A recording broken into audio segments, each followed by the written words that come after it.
នេះជាឋានសួគ៌មែនទេ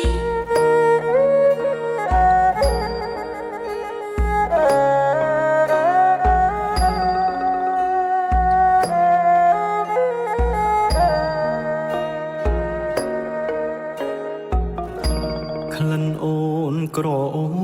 បជាប់និសាបងទៅទីណាក្លិនជីវ៉ាតាមជានិច្ចទោះយ៉ាងណាក៏ចិនដាមិនភ្លេចពេលប្រឡែងអោបក្តិចថាក្រញិចញញប់គេសាក្លិនអូនក្រអូបមិនព្រួលប្រែម្ដេចចិត្តកិច្ចការបែប្រែព្រួលពីស្នេហា